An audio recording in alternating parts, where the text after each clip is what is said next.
All right. So this piece begins with, well, I guess it begins yesterday. And yesterday, before proceeding to my usual walk, and one of the context for the walking as art has a playlist and has a series, and is documented in some ways. Like a lot of my performance work is partially documented now. The early performance work that I did was largely undocumented, and the documentation itself, begins with the advancement of certain kinds of mobile technologies, particularly recording devices, and most recently cell phones that are practically cinematic apparatuses in and of themselves now. So that aspect of my work has changed greatly over the past 10 or 20 years, and has allowed the kind of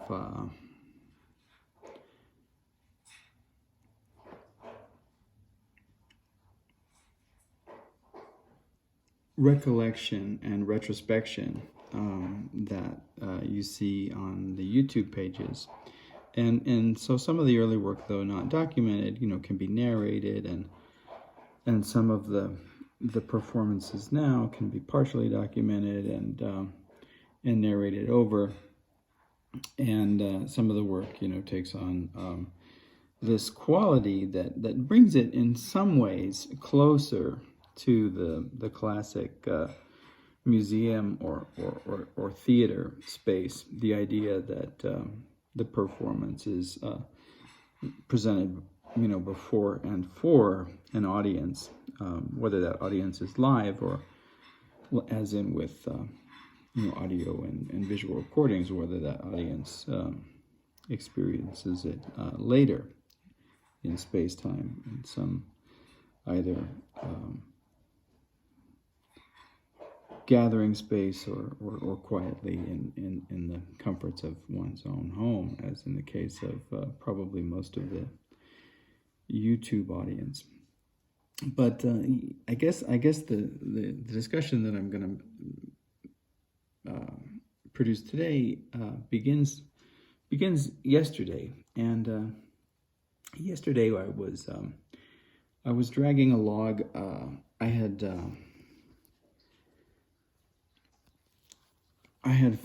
had felled a dead tree, a dry dead tree, and I had removed the branches from the tree, and the remaining body of the log, which weighed probably somewhere between 400 and 600 pounds. I was in the process of moving to one of the pieces that are designated here as archaic technologies of the threshold. And of course, threshold refers to liminal space, and liminal space itself refers to Van Gennep and the idea of ritual form, and refers back to this ritual and sociological approach to theater that is largely articulated by theorists like Victor Turner, who approach the dramatic performance and the space of the work of theater and the work of performance as an evolution of some form of ritual. And the pieces that I was doing, were involving liminality and the creation of spaces. Also refer to, of course, Eliade, Rousseau Eliade, the articulate writer on shamanism and other forms of spiritual experience. I would use the word experience rather than spiritual forms and social structures. Although the forms and social structures give context and give form, to the experiences. Eliada's, main interest is in the experience itself, and in that way, his work is closer to the work of philosophers like John Dewey or even Henri Bergson than it might, appear to be on the surface. And being a matter of experience, there's a relationship to time, right, as well as space. So the articulations of space in performances of liminality relate to all of these psychic and internal journeys that link the earth and sky, that link the spirits and the quotidian entities of earth, and that link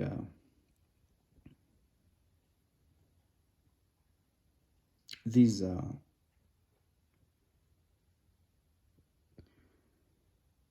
metaphysical spaces that only apparently seem to be separated by veils, so life and death and eternity and now, and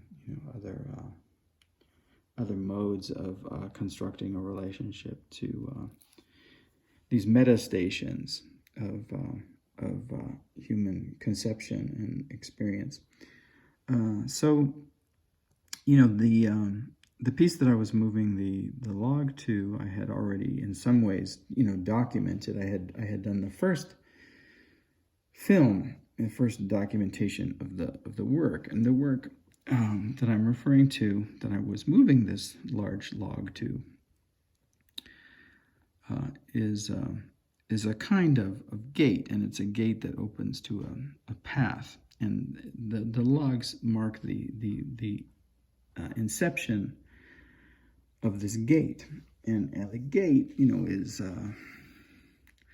a symbol, a metaphor of many things. Obviously, in terms of shamanism, it's a gate to the way, and although the way, this path is horizontal, it also references a vertical way.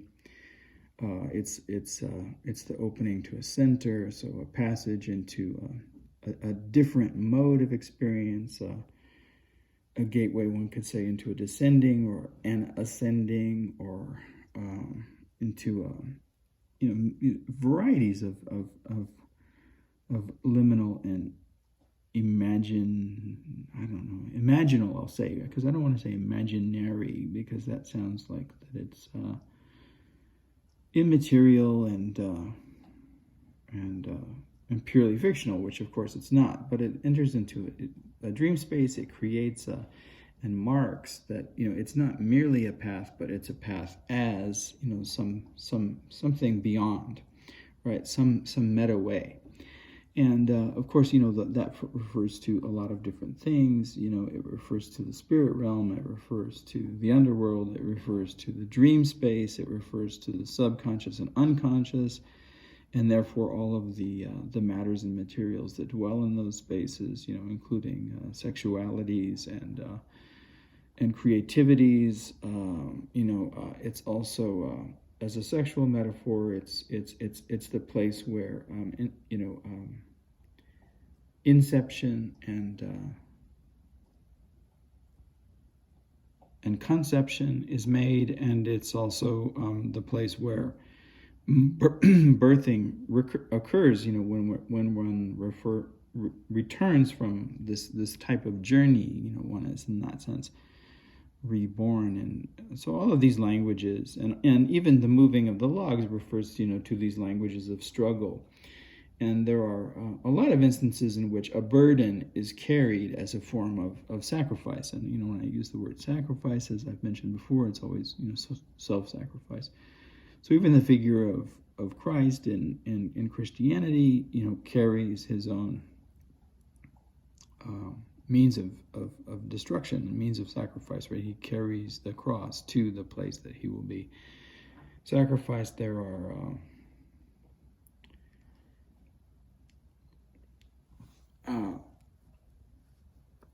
there are instances of other kinds of ritual forms in which, for example, Kavadi Atam, which is a form of ritual that is performed by Hindus in India largely, but elsewhere as well, but dedicated to Lord Murugan. And there's a burden that's carried as a form of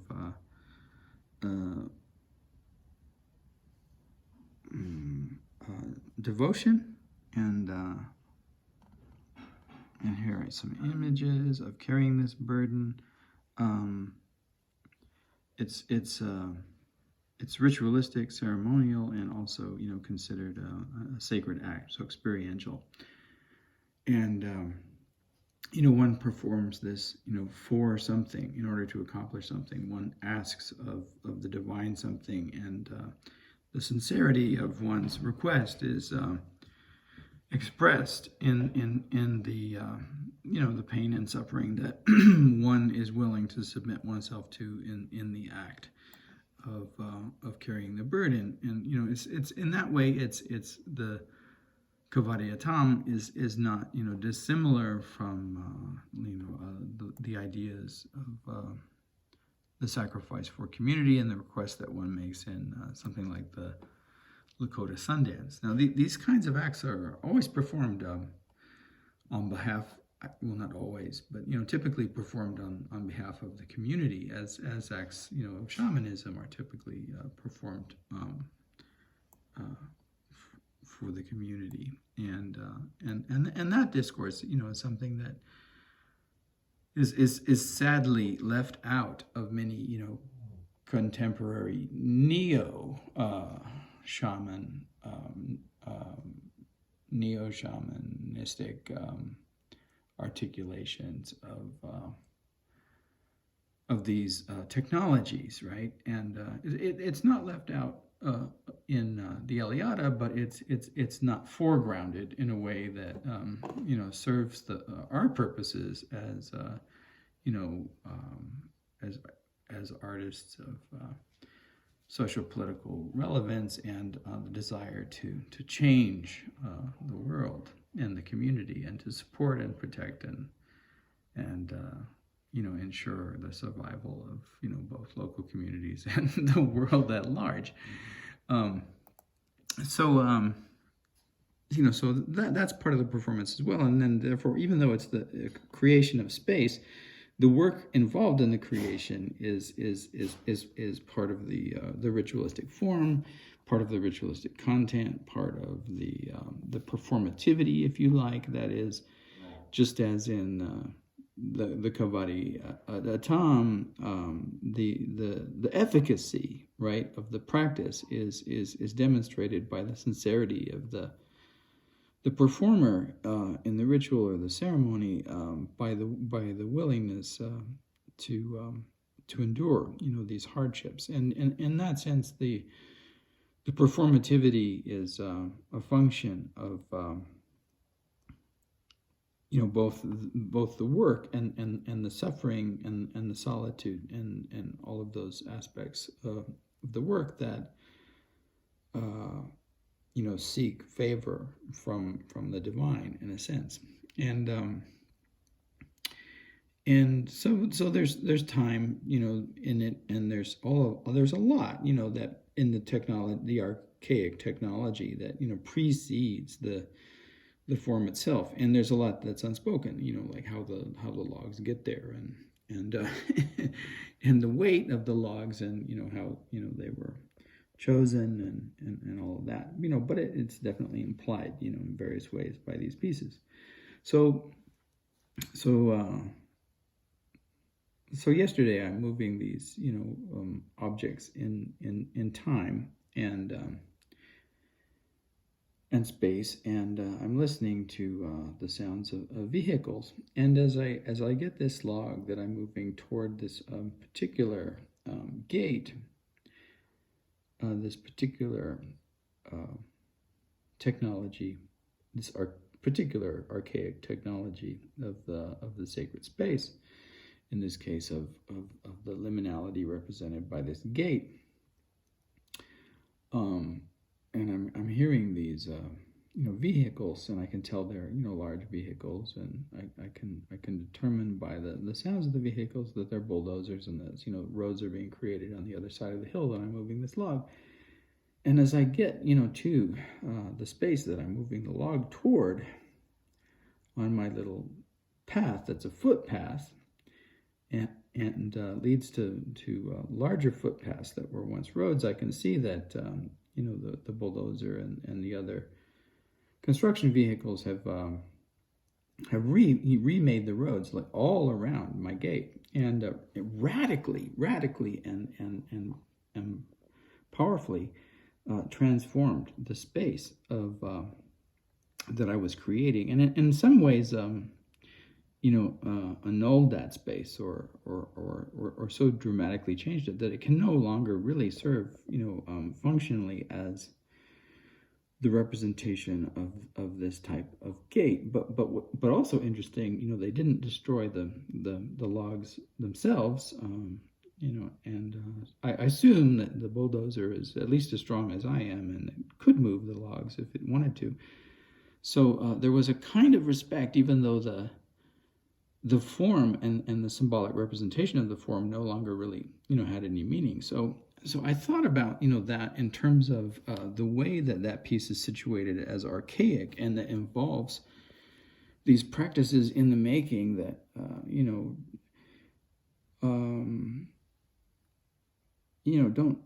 I don't intentionally as in the Lakota Sundance, I don't intentionally harm my body in the making of these pieces, but the body is inevitably harmed. And as an example of that, the log that I moved yesterday, I'm usually very careful, but certain damages are so both the road,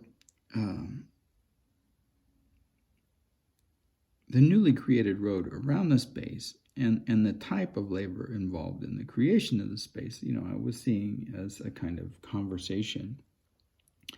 The conversation between, the archaic and the post-industrial modern, the archaic between sacrifices of the body and the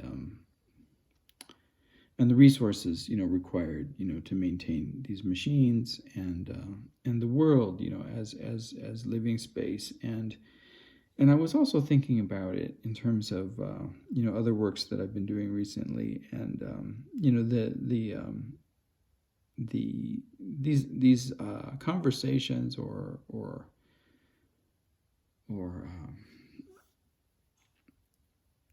epistemologies that evolve out of ideas of the natural world versus the human world, or technology versus nature, or these kind of binaries that were certainly profoundly initiated, if didn't originate in Romanticism, but under Romanticism, the sense of separation of human consciousness and the natural world was great enough, to demand a kind of response and an attempt, right, to recover, a place in the natural world. I think that particularly, you see it in certainly in Wordsworth more than Coleridge, but in and maybe perhaps in a different way in Blake, but who was in certain way more socio-politically aware than either the first generation of romantics in England, or the second generation. And in some ways, although Shelley had his mytho-poetic construction of the socio-political, but you see this conversation getting played out in Romanticism as a need to return to some state of original belonging, to the natural world and habitation of it, or perhaps like redwelling, And you know, the way that this conversation evolves into social constructions of, you know, say Native Americans as, you know, occupying this relationship to the natural world, which is, you know, of course, you know, entirely a construct of the Eurocentric imagination, although it later gets rearticulated, you know, in pan-native expressions of relationships to the natural world as well. But this idea of the then and the now and all getting played out in this piece, you know, prior to the bulldozers coming in. But then, you know, seeing the actual work of the bulldozers, you know, you have to engage it as a kind of conversation. So today, you know, I want to go back and rearticulate the dialogue, you know, between you know, this ritual carrying, making, and kind of construction and the work of the machine, and it's a conversation, you know, not a competition as in the competition between John Henry and the machine that you know, that drives the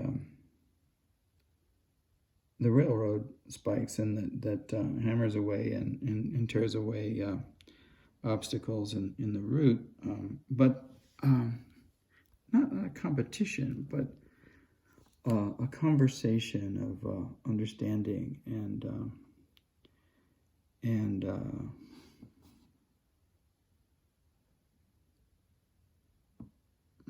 investigation, and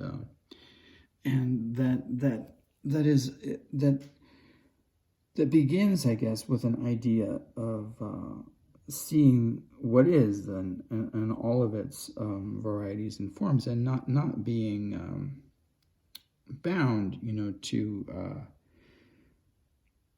constructs that belie and obscure, you know, the nature of the reality, but rather like that investigate all of these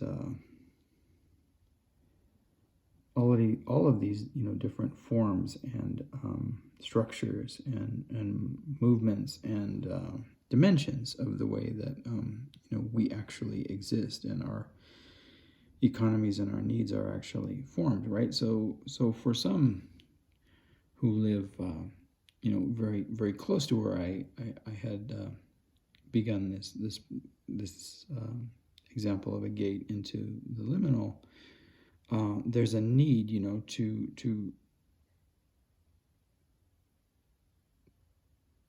drive vehicles from one's home, you know, to one's place of work, to go to the store, and roads are required, and those roads aren't made by technicians of the archaeological past. They're made, you know, by, you know, construction workers and people who drive trucks and bulldozers, and all of that is the way that people, you know, actually live. So rather than being annoyed, you know, by the bulldozers, you know, I see it as conversation. And then, you know, as I was seeing, you know, it as conversation yesterday, and thinking about, you know, how I would rearticulate this space in terms of the building, and I had left the log that I was moving, you know, and had a conversation. I said, you know, with the driver of the bulldozer, you know, am I in your way? You know, do I need to move any of these logs? And he said, no, you know, they're fine where they are. And I said, well, I'm going to leave this one, and I may, you know, move it later. But moving it to where I was going to move it, you know, is now largely irrelevant. So I'll have to, you know, move it as an aspect of the conversation rather than pretend like the conversation never happened. So as I was looking at the YouTube page this morning, this came up. The language of form in space, a conversation between Joel Shapiro and curator Jed Morris. And I thought, you know, well, that's really interesting in a lot of different ways. In the conversation as metaphor, So they're having a conversation about form and space, and you know, the individual I talked to yesterday, and the bulldozers themselves, and my body, and the work that, you know, that I was doing on these pieces, were also having a conversation, and I thought about how you know, the one of the advantages, you know, I often, you know, express a distinction between the kind of work, you know, that I do, and why I do it in the world, you know, as opposed to the museum space. But I was thinking about how this dialogue of the archaic technologies of the threshold couldn't really have happened, you know, at least not in a significant way, or in a devastating way in a museum space, right? Because, you know, the artist is in the museum space assumes like a certain amount of safety and protection of the work, and you know, you have, you know, the right, you know, to this, you know, safety and protection. I've never really experienced the right to safety and protection in my life, so that would be an artificial and false, you know, sense of security for me, and something that, you know, I don't particularly seek out, because I think of it as an illusion. It's been an illusion for me in my life, and I wouldn't want to promote it as a value, as an illusion. So, but no one's going to come in here and create something around these pieces.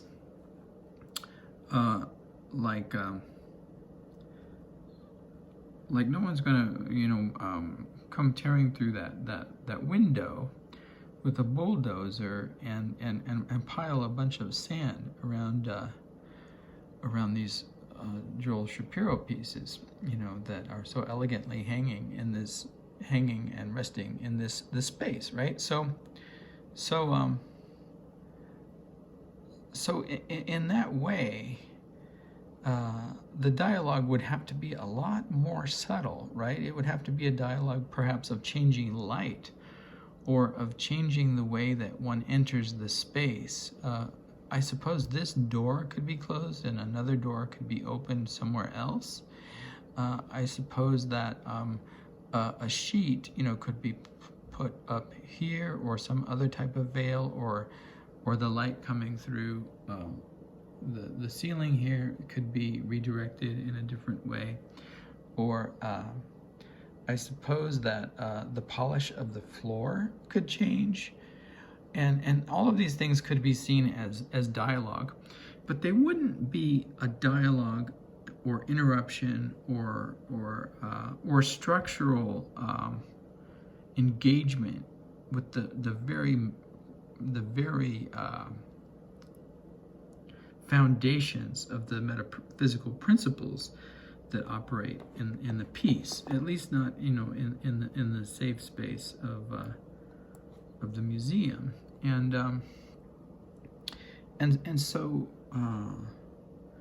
so that, you know, distinction in the work that I do, and the challenges that it raises, and also, you know, this idea of safety, you know, or lack of safety within such, you know, momentous conversations and dialogues and change, you know, reminded me why I work in the way that I do, and also, you know, reminded me of why I would never simply conceive of my work as a form in space, because it's always subject to the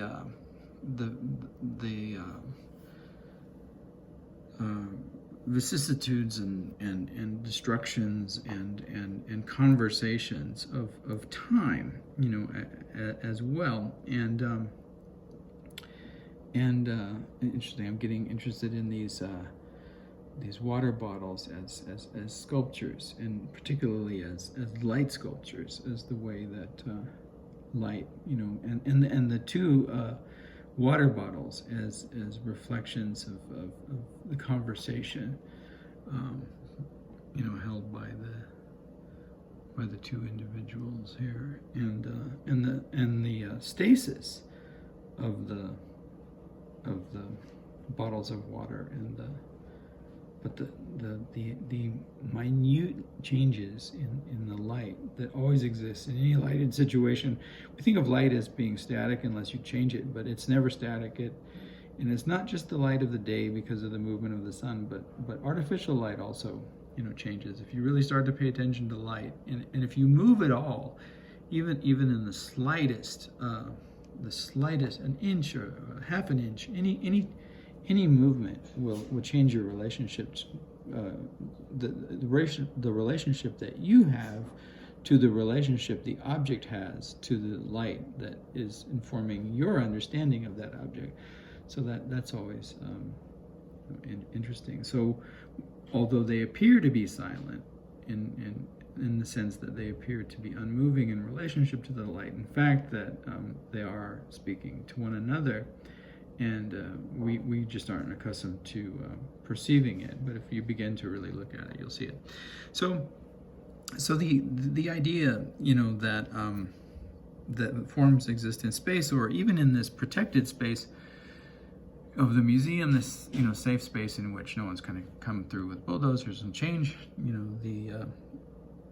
the organization of the objects, but there always is this engagement with there goes one of the water bottles. So there always is this engagement with time, right? And here you see, like, you wouldn't really necessarily have this. You could. I would recommend to Mr. Shapiro that he performs some of that sometimes, like maybe just like with the water bottle, that in one of his future pieces you can have this arrangement, and then about midway through the exhibition, someone comes and takes one of the pieces, right? And you don't have to,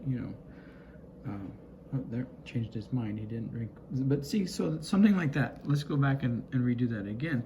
Someone comes and takes one of the pieces away, and then maybe, without any explanation. And here we know that he's going to do it because he's drinking. Okay, so that's mimetic desire right there. This one had a drink, and he actually did drink.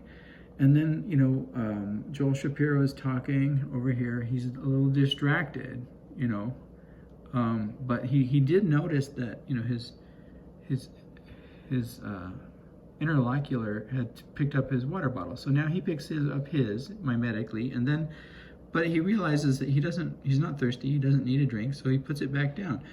All right, so the same thing could happen in the conversation with the forms in space, right? They could be moved in time, and that would be interesting. So if one came into the space and saw them here, and then this water bottle moved over there, and then maybe it disappeared for a while and was returned, but maybe it returned not quite in the same position, but slightly altered. That could be called a language of forms in space and time, right? A language of forms in space and time, or a conversation in the language of forms in space and time.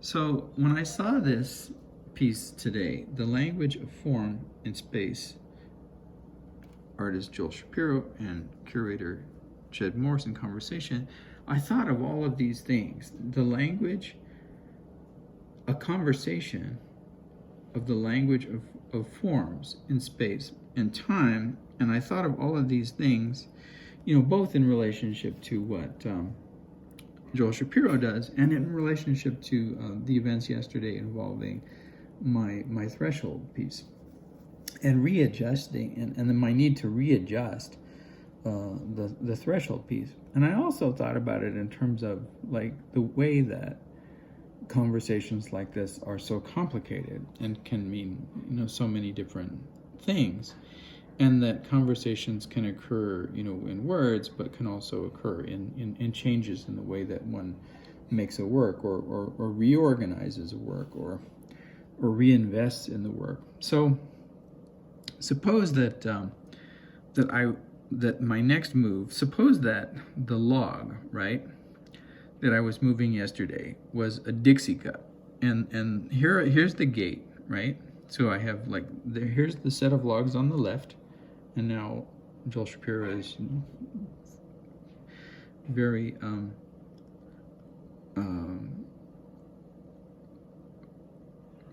very timely, in a timely manner, like calling attention to it for me. Thank you, Joel. And here's the set of logs on the right, and then the path, you know, you don't see in this particular image, but you imagine the path, you know, being the space that, you know, runs, you know, up through the horizon beyond the threshold here. All right, so suppose that the log that I was moving yesterday to enhance this particular piece, as it was constructed then, was a Dixie cup, right? Or metaphorically, a Dixie cup. Well, if this piece had changed, right, and no longer, so say that say the bulldozers, or the bulldozer yesterday was a maintenance worker, you know, in this space. Oh, we need to go back because we exist in space and time.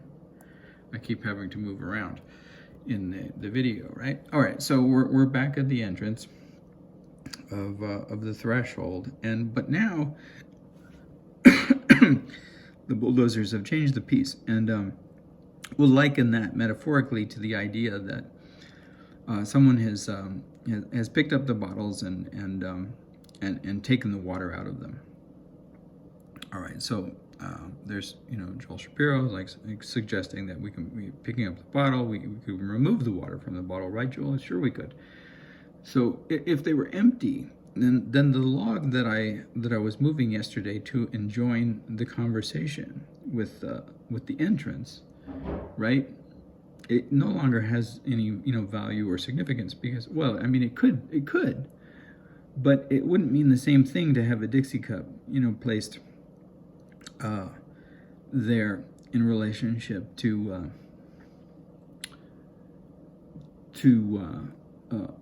bottles that have water in them and bottles that are empty, right? And it doesn't need to be a Dixie cup. It could be anything. It could be a coffee mug. It could be, you know, it could be something else. It could be, you know, something that forms a significative relationship to these bottles. It could be an alternative. It could be a bottle of juice, right? Or it could be an apple. Although I doubt really that a conversation between an artist and a critic would require an apple. But in any case, you see, you know, what I mean. And so now something has to be done with the log, not necessarily today, but at some point, and it can't quite be what it was going to be when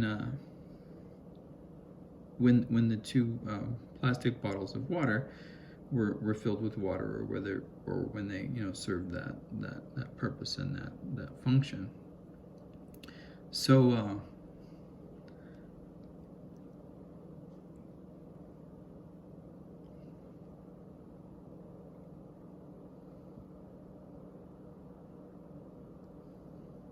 so this, in a certain way, is a different kind of conversation, and I want to suggest that the way that it's a conversation,